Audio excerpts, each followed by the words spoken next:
માં સર્વે ક્યાં હોતા હે?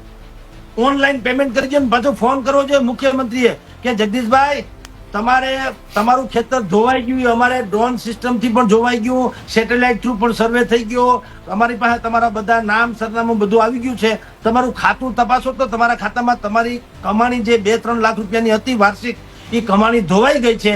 તમારા ખાતામાં જુઓ તો 3 લાખ રૂપિયા આવી ગયા કે નહીં? આવી ગયા હોય તો હા પાડજો. બીજું અમે કઈ ઉપકાર નથી કરતા, અમે તો તમારા સેવક છીએ, અમે એટલા માટે જ અહીંયા બેઠા છીએ. અમે મેઘરાજાને અટકાવી ન શકીએ, પણ અમે તો કરુણાનો ધોધ વહાવી શકીએ ને.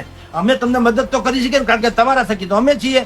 મહેરબાની કરી તમારું ખાતું તપાસી દો. 3 લાખ આવી ગયા હોય તો ભગવાન તમારું ભલું કરે ને ભવિષ્યમાં આવું ન થાય અપેક્ષા રાખીએ, પ્રાર્થના કરીએ, અને તમારું વરસ સારું જાય અપેક્ષા. આવું કરો તો શું થાય?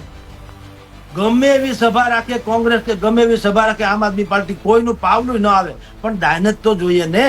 સાચી વાત છે. તમારે તો પરિપત્ર બહાર પાડવા છે, મંત્રીઓને મોકલીને ફોટા પડાવવાના છે. મંત્રી પાછા બુદ્ધિપૂર્વક ખેતરમાં જાય, માંડવીનો પાથરો હાથમાં લે, દોડવા બડવા આમ જુએ, એટલે ફોટોગ્રાફર એના ફોટા પાડે અને છાપામાં છપાય. મંત્રીએ મુલાકાત લીધી, એટલે મંત્રી ન્યાનો જ છે, મુલાકાત હું તળું લે.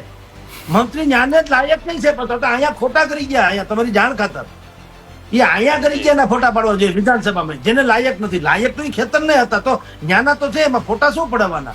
એ મિટિંગ કરીને તાત્કાલિક એમાં તમે પૈસા અપાવી દો એટલે વાત થાય પૂરી. મારું નુકસાન ગયું, પૈસા અપાવી દો એટલે જાન છૂટે. એમાં એટલું બધું વળી કાઠીકરણ શું જરૂર? પણ આ બધું મિકેનિઝમ જે પોલિટિક્સ છે, કારણ કે હજી ચૂંટણી જાહેર નથી, એમાં પાછું SIR નવો ડખો આવી ગયો.